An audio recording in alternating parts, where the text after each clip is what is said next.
What if I told you that the destruction of Las Vegas wasn't an accident, but a calculated betrayal orchestrated by the very CEOs who promised to protect its soul? Behind closed boardroom doors, executives made deliberate decisions to end the Vegas your parents loved, replacing $5 blackjack tables with $500 bottle service and free buffets with $100 resort fees. Today, we're exposing 10 shocking confessions from Vegas CEOs that reveal exactly how they engineered the city's downfall. And the number one secret? It'll change everything you thought you knew about why Vegas became unaffordable overnight. Secret number 10. The death of the value Vegas model. Derek Stevens, CEO of Circa Resort and Casino, finally said the quiet part out loud during a recent interview. I think some people are feeling Vegas is maybe pricing itself out. The days of Vegas being a place to visit because of cheap buffets and things like that are a bit in the past. There it is, the admission that changed everything. A Vegas CEO openly acknowledging that the city deliberately abandoned the very people who built it into the entertainment capital of the world. This wasn't market forces or inflation. This was a choice. Remember when Vegas was famous for its $4.99 prime rib dinners? When casinos competed to offer the cheapest buffets? Knowing food was just bait to get you onto the gaming floor? That business model didn't fail. It was ended. Between 2010 and 2024, the average Vegas buffet price skyrocketed from $59 to $79. The Bellagio buffet now charges $119 on weekends for one person to eat at a buffet. The data reveals the betrayal. In 2019, Vegas welcomed 42.5 million visitors. By 2024, despite higher prices everywhere, visitation dropped to 40.8 million. Yet somehow, casino revenues hit record highs. How? Simple math. Extract more money from fewer people. The working families who saved all year for their Vegas vacation, they're not part of the equation anymore. Stevens calls it evolution. But evolution implies natural selection. This was artificial selection. Corporate boards selecting profit margins over people. The same casinos that once ran buses from Los Angeles offering free rooms to anyone with a pulse now require $500 minimum table bets on weekend nights. But if you think abandoning budget travelers was the worst betrayal, wait until you hear what MGM's CEO admitted about the fees that are bleeding you dry before you even place your first bet. Secret number 9. The resort fee and hidden cost trap. Bill Hornbuckle, CEO of MGM Resorts International, made a startling confession to investors that should have been front-page news. Parking and resort fees and ATM costs have gone up at our resorts. Not might go up. Not considering increases. Have gone up.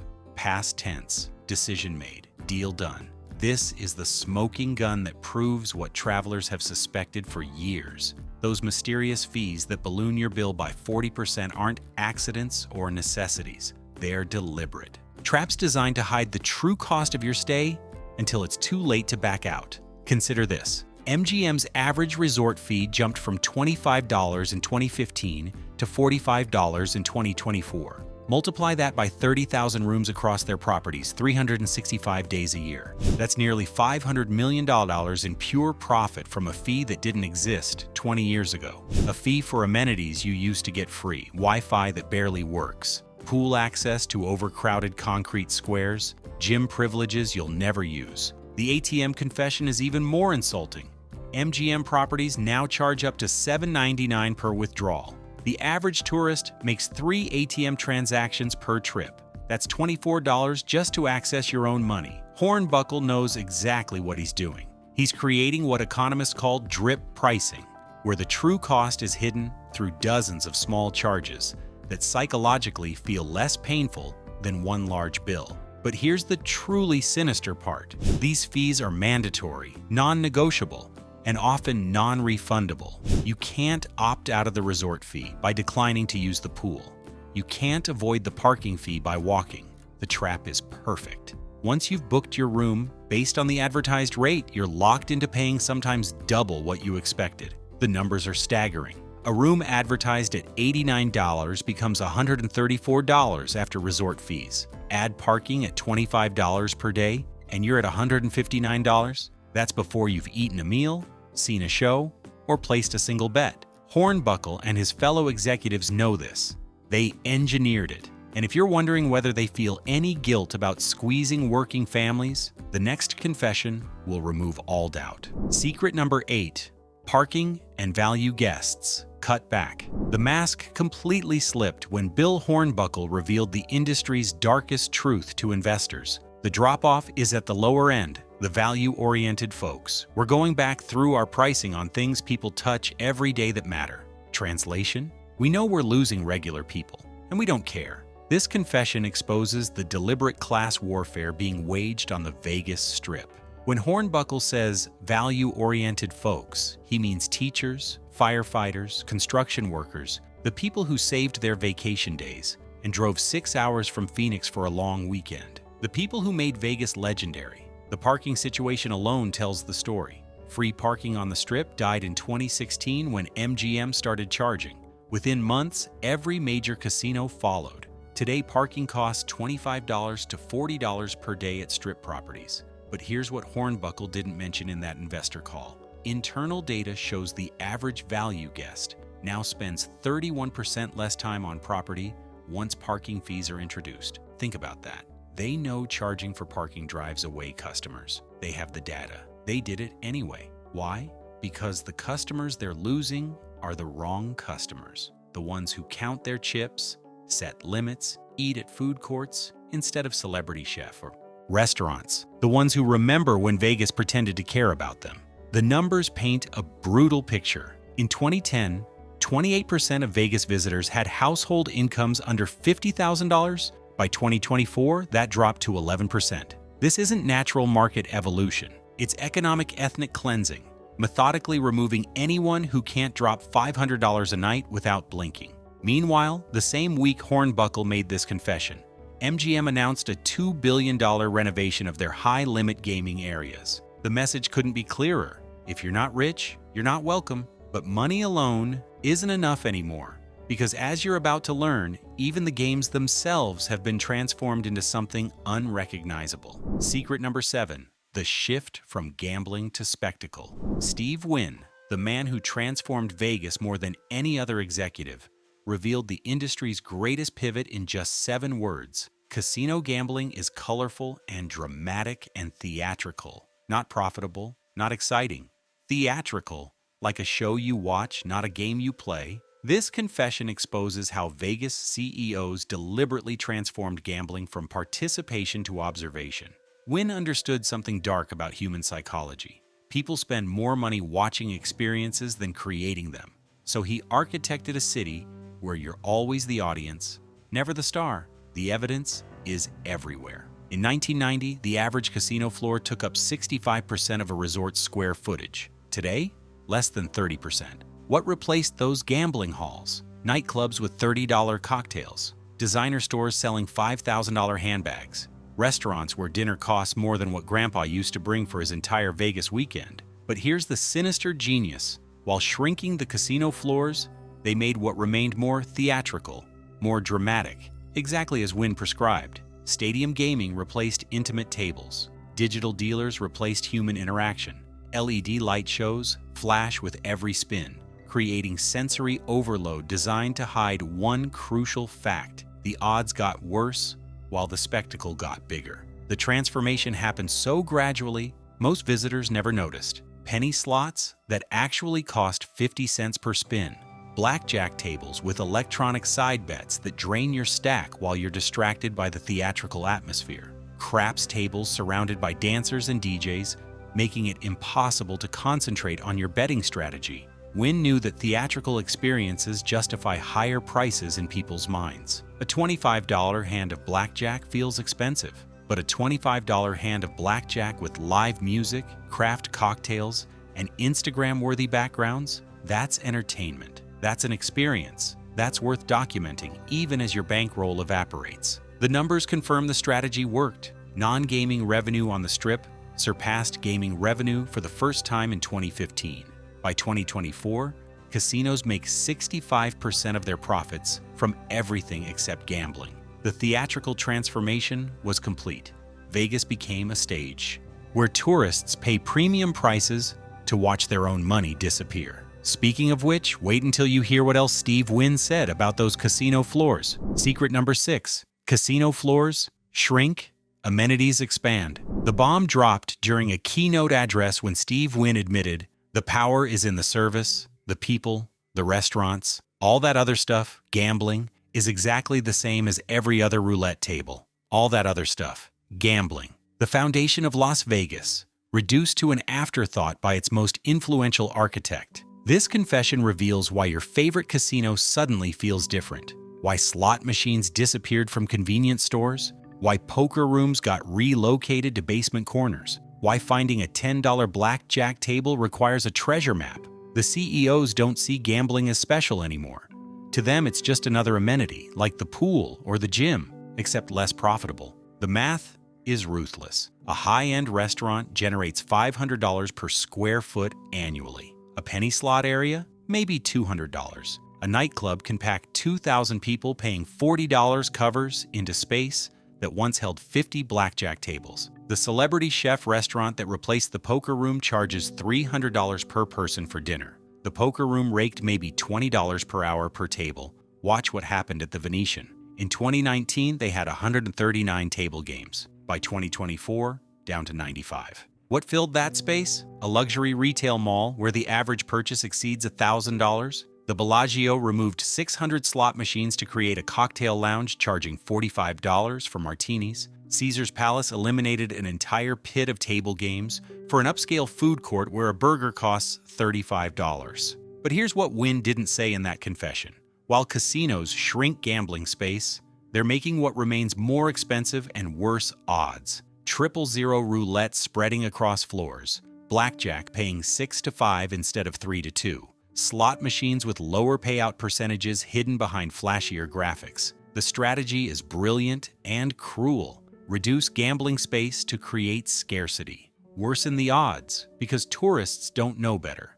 Surround everything with expensive amenities so players have no choice but to hemorrhage money on overpriced services. Wynn called it focusing on service and people. Customers call it something else, getting fleeced. And the fleecing only intensified when executives discovered they could eliminate their most expensive tradition. Secret number 5, the death of comp culture. Steve Wynn laid bare the new religion when he declared, "What we know about the destination resort business, it's customer experience that determines the longevity and endurance of these enterprises. Customer experience, not customer value. Not customer loyalty, experience, as in what you pay for, not what you're given." This confession signals the execution of Vegas's most sacred tradition, comps. Those free drinks, meals, rooms, and shows that made everyone feel like a high roller. Wynn and his CEO brotherhood realized something devastating.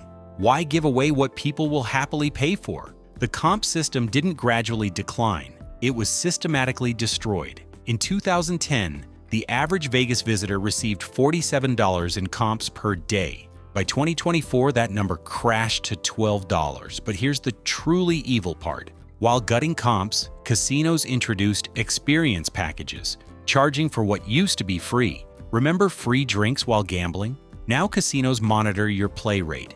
Bet too slow, drink too fast, and bartenders mysteriously vanish. That complimentary buffet for playing slots? Replaced by earned rewards, requiring $2,000 in theoretical loss to score a $40 a meal credit. Free parking for Players Club members? Eliminated at every major strip property. The surveillance technology behind this transformation is terrifying. RFID chips in every casino chip track betting patterns down to the second.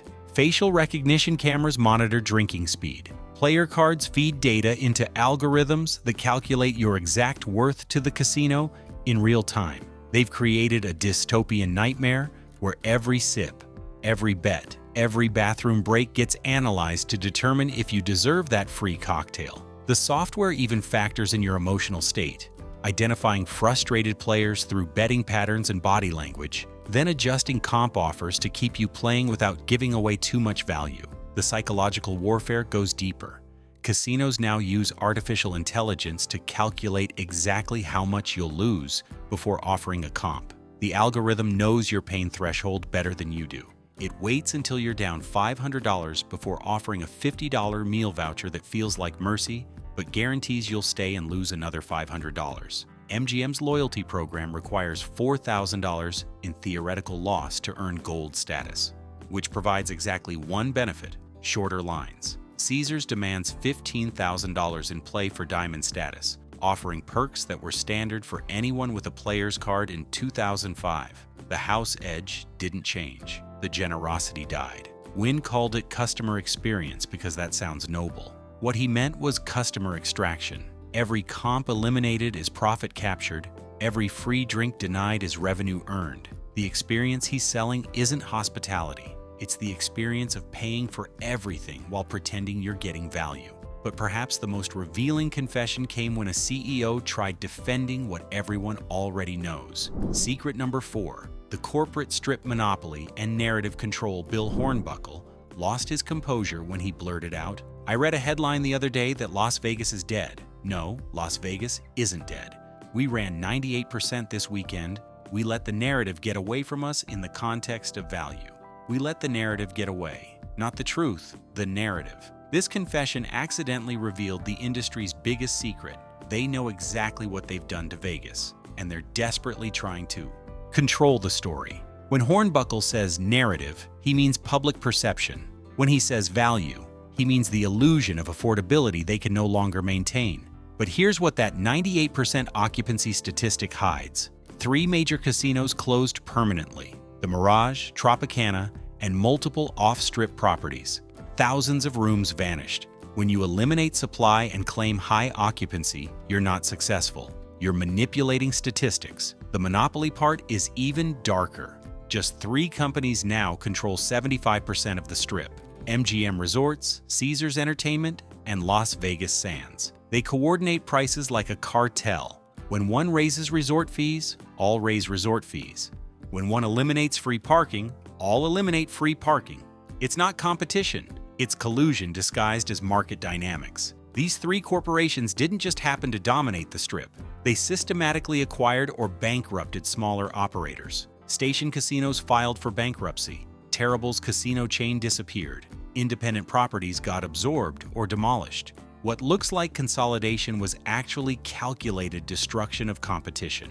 Now they operate in perfect synchronization, implementing identical policies within weeks of each other. When MGM started charging for parking in 2016, Caesars followed within 6 months. Pure coincidence? The Department of Justice apparently thinks so, despite behavior that would trigger antitrust lawsuits in any other industry. Hornbuckle's panic about losing the narrative reveals something else. They monitor social media sentiment religiously. They know about every viral TikTok showing $30 cocktails, every Reddit thread about $9 bottles of water, every Twitter complaint about $45 resort fees. They see the narrative slipping because people are sharing the truth faster than marketing can bury it. The response? Not lowering prices or improving value. Instead, they're spending millions on influence campaigns, paying social media influencers to showcase luxury experiences, flooding Instagram with staged photos of beautiful people winning jackpots that don't exist, creating fake grassroots campaigns claiming Vegas is still affordable if you know where to look. When a CEO admits they lost control of the narrative about value, he's confessing they know they're overcharging. They know they've destroyed affordability. They know people are angry. They just hope to keep controlling the story long enough to complete the transformation. But some transformations can't be hidden, especially when they involve destroying the very dreams Vegas was built on. Secret number 3, legacy projects and aborted dreams. Derek Stevens dropped a chilling phrase when discussing Vegas's transformation. As with any other city, things evolve. Any other city. Not the entertainment capital of the world. Not the place where dreams come true. Just any other city. Like Cleveland, like Newark, like anywhere else where magic went to die. This casual dismissal reveals how CEOs view the systematic destruction of everything that made Vegas special. The Mirage volcano, silenced forever. The Tropicana, demolished for a baseball stadium nobody asked for. The Rio, once home to the World Series of Poker, now deteriorating while owners extract final profits before inevitable closure. These aren't evolutions, they're executions. Consider what we've lost in just 5 years. The iconic Mirage, which revolutionized Vegas when it opened in 1989, closed permanently in 2024. Its famous volcano, which erupted nightly for 35 years, was deemed too expensive to maintain. The White Tigers, gone. The Secret Garden, shuttered. A Hard Rock guitar-shaped hotel will replace it, because apparently Vegas needed another generic music-themed property. The Tropicana, operating since 1957, was demolished to build a baseball stadium for the Oakland Athletics. 67 years of history, bulldozed for a team that couldn't fill seats in California. The executives called it progress. The workers who lost their jobs called it betrayal. The carnage extends beyond the marquee names. O'Shea's Casino, a beloved Irish-themed dive where locals actually gambled, got absorbed into the link and sanitized beyond recognition. Bill's Gambling Hall, where you could still find $5 craps at 3 a.m., transformed into the Cromwell, another boutique hotel charging $300 a night. Slots of Fun, the last true penny slot paradise, now barely exists as a forgotten corner of Circus. Each closure represents thousands of memories, millions of stories, entire communities of regular players who gathered at the same tables for decades. These weren't just buildings. They were the beating heart of working-class Vegas, systematically ripped out and replaced with sterile luxury boxes. But the real tragedy lies in the dreams that never materialized. The promised Fontainebleau, who'd sat unfinished for a decade before finally opening as a soulless luxury tower. The Echelon project became Resorts World, another cookie-cutter property indistinguishable from Macau or Singapore. The Las Vegas Museum of Organized Crime and Law Enforcement moved downtown because Strip executives wouldn't support it. Stevens saying Vegas evolves like any other city is the ultimate confession. They've given up on Vegas being special. They're content making it Dubai with worse weather. Marina Bay without the culture. Another interchangeable luxury destination for international high rollers who couldn't care less about Vegas history. When CEOs stop seeing Vegas as unique, they stop protecting what made it legendary. They see dollar signs where others see memories. They see evolution where everyone else sees extinction. But evolution implies improvement. And as you're about to discover, the only thing improving in Vegas is executive compensation. Secret number 2, loyalty card data mining and shareholder value shift. Bill Hornbuckle exposed the entire game when he told investors, "We're making important progress and are confident in our ability to create value for shareholders over the long term." Value for shareholders, not guests, not employees, not the city, shareholders. This confession reveals why your loyalty card became a surveillance device and why every CEO decision prioritizes stock prices over customer satisfaction. The transformation happened so smoothly, most never noticed their Vegas vacation became a data harvesting operation designed to maximize shareholder returns. Those loyalty cards tracking every bet, every drink, every purchase, the data gets packaged and sold. MGM Rewards has 39 million members generating billions in behavioral data worth more than gaming revenue. They know when you're drunk, when you're chasing losses, when you're emotionally vulnerable. The algorithms exploit these moments with surgical precision, sending perfectly timed offers to extend your stay, increase your credit line, or upgrade your room when resistance is lowest. But here's the sickest part. While mining your data to extract maximum profit, they're simultaneously eliminating the benefits these programs once provided. Free play offers dropped 60% since 2019. Room upgrade algorithms now factor in your lifetime theoretical loss, ensuring only the biggest losers get perks. Point redemption values decreased while earning requirements increased. The shareholder value obsession explains everything wrong with modern Vegas. Why a bottle of water costs $9. Why resort fees exist. Why parking isn't free. Every decision gets filtered through one question.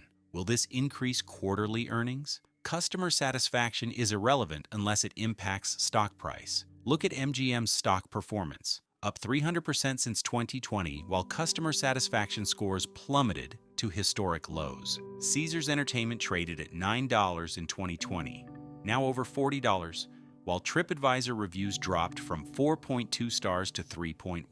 The correlation is clear. The worse they treat customers, the more Wall Street loves them. Hornbuckle's pride in creating shareholder value while destroying customer value is the ultimate betrayal. He's admitting Vegas executives work for hedge funds, not tourists. Every fee increase, every comp reduction, every degraded experience gets justified by stock performance. They transformed America's playground into a quarterly earnings machine, which brings us to the biggest lie of all, spoken by the man who built modern Vegas. Secret number 1. The CEO bonus machine. Steve Wynn delivered the ultimate insult when he proclaimed, "Money doesn't make people happy, people make people happy." This from a man who built an empire extracting every possible dollar from visitors, who pioneered the high-limit rooms where millionaires lose fortunes, who transformed Vegas from a place where regular people could feel special into a playground exclusively for the wealthy.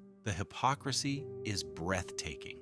While preaching that money doesn't buy happiness, Wynn collected over $2.5 billion in compensation during his casino career. His protégés now run the Strip, each pulling down 8-figure salaries while their employees fight for $15 an hour. Bill Hornbuckle made $19.9 million in 2023. The average MGM employee made $38,000.